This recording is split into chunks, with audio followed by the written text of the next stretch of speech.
नमस्कार दोस्तों, आप सभी का एक बार फिर से स्वागत है हमारे चैनल दुर्गा भक्ति मार्ग में। आज मैं आप सभी को सुनाऊंगी तिल चौथ की कहानी। बहुत समय पहले की बात है। किसी गांव में देवरानी और जेठानी रहा करती थी। जेठानी अमीर थी और देवरानी गरीब थी। देवरानी गणेश जी की परम भक्त थी। देवरानी का पति जंगल से लकड़ी काटकर बेचता था और अक्सर बीमार रहता था। देवरानी जेठानी के घर का सारा काम करती थी और बदले में जेठानी बचा हुआ खाना, पुराने कपड़े आदि उसको दे दिया करती थी। इसी से देवरानी का परिवार चल रहा था। माघ महीने में देवरानी ने तिल चौथ का व्रत किया। उसने पांचाने का तिल और गुड़ लाकर तिलकुटा बनाया। पूजा करके तिल चौथ की कथा सुनी और तिलकुटा छीके में रख दिया और सोचा कि चांद के उगने पर ही कुछ खाएगी। कथा सुन के वो जेठानी के यहाँ काम करने चली गई। जेठानी के यहाँ खाना बनाकर उसने जेठानी के बच्चों से खाना खाने को कहा तो बच्चे बोले, आज माँ ने व्रत किया है और माँ भूखी है। जब माँ खाना खाएगी तभी हम खाएंगे। उसने जेठ से खाना खाने के लिए कहा तो जेठ ने कहा, मैं अकेला नहीं खाऊंगा। जब चांद निकलेगा तब हम सब मिलके खाएंगे। मैं अभी नहीं खाऊंगा। जेठानी ने देवरानी से कहा, आज किसी ने भी खाना नहीं खाया है तो अब मैं तुम्हें खाने को कहाँ से दूंगी। देवरानी के घर पर पति बच्चे सब आस लगाए बैठे थे कि आज तो त्योहार है, इसलिए कुछ पकवान आदि खाने को मिलेगा। परंतु जब बच्चों को पता चला कि आज तो रोटी भी नहीं मिली तो बच्चे जोर जोर से रोने लगे। उसके पति को भी बहुत गुस्सा आया कि सारा दिन काम करके दो रोटी भी नहीं ला सकती तो इतना काम क्यों करती है। पति ने गुस्से में आकर कपड़े धोने के धोवन से पत्नी को मारा। धोवन हाथ से टूट गया तो पाटे से मारा। बेचारी गणेश जी को याद करती हुई रोते रोते पानी पीकर सो गई। उस दिन गणेश जी देवरानी के सपने में आए और कहने लगे, धोवन मारी पाटे मारी, सो रही है या जाग रही है। वह बोली, कुछ सो रही हूँ कुछ जाग रही हूँ। गणेश जी बोले, भूख लगी है, कुछ खाने को दो। देवरानी बोली, मैं क्या दूं, मेरे घर में तो अन्न का एक दाना भी नहीं है। जेठानी बचा हुआ खाना देती थी, आज तो वो भी नहीं मिला। पूजा का बचा हुआ तिलकुटा छीके में पड़ा है, वही खा लो। तिलकुटा खाने के बाद गणेश जी बोले, धोवन मारी पाटे मारी, निमटाई लगी, कहाँ निमटे। वह बोली, पूरा घर पड़ा है, कहीं भी निमट लो। फिर गणेश जी बच्चे की तरह बोले, अब कहाँ से पूछूं।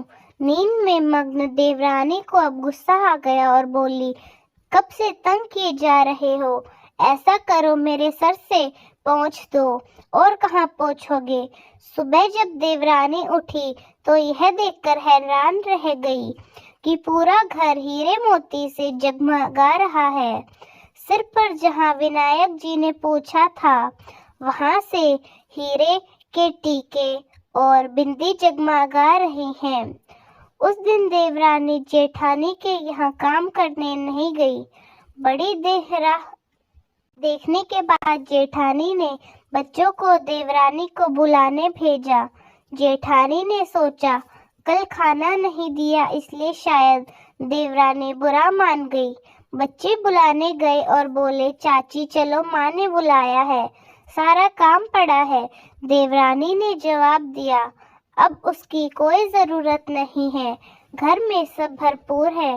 गणेश जी के आशीर्वाद से बच्चों ने घर जाकर माँ को बताया कि चाची का पूरा घर हीरे मोतियों से जगमगा रहा है। जेठानी दौड़ती हुई देवरानी के पास आई और पूछा, यह सब कैसे हुआ?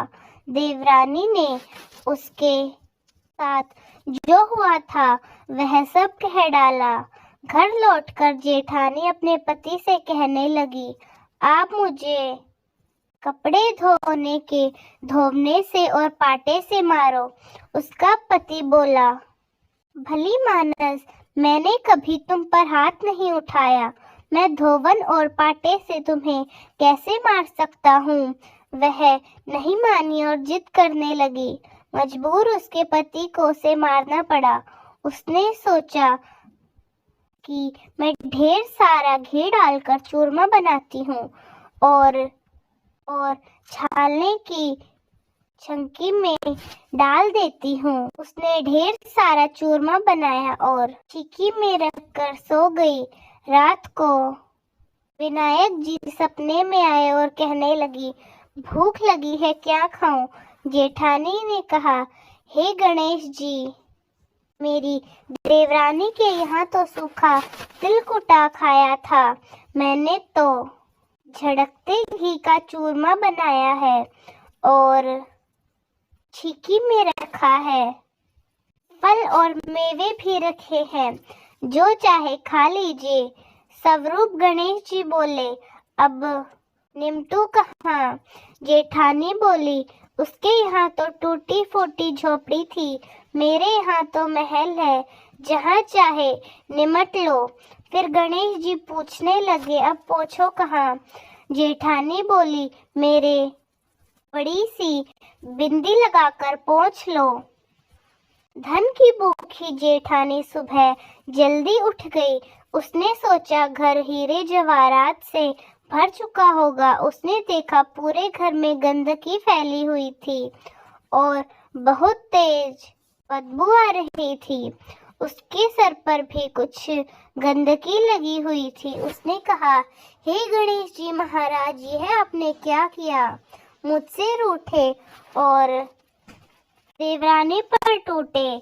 जेठानी ने घर की सफाई करने की बहुत कोशिश करी, परंतु गंदगी और ज्यादा फैलने लगी। जेठानी के पति को मालूम चला तो वह भी बहुत गुस्सा हुआ और बोला, तेरे पास सब कुछ था, फिर भी तेरा मन नहीं भरा।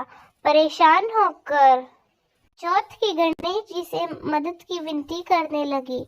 गणेश जी ने कहा, देवरानी से जलन के कारण तूने जो किया है यह उसी का फल है। अब तू अपने धन में से आधा उसे देगी तभी साफ होगा। उसने आधा आधा धन बांट लिया, किंतु मोहरों की हांडी चूल्हे के नीचे गाड़ दी थी। उसने सोचा किसी को पता नहीं चलेगा और उसने धन को नहीं बांटा। उसने कहा, हे गणेश जी, अब तो यह बिखराव समेट दीजिए। गणेश जी बोले, पहले चूल्हे के नीचे गाड़ी हुई मोहरों की हांडी सहित ताक में रखी हुई 2 सुई के भी 2 हिस्से कर। इस प्रकार गणेश भगवान ने बाल स्वरूप में आकर सुई जैसी छोटी चीज का भी बंटवारा किया और अपनी माया समेटी। गणेश जी महाराज, जैसे आपने देवरानी पर कृपा की वैसे सब पर करना। कहानी कहने वाले, सुनने वाले और हुकारा भरने वाले सबकी मनोकामनाएं पूरी करना। तो दोस्तों, कैसी लगी आपको हमारी आज की कहानी? कमेंट्स में ज़रूर बताएं। धन्यवाद।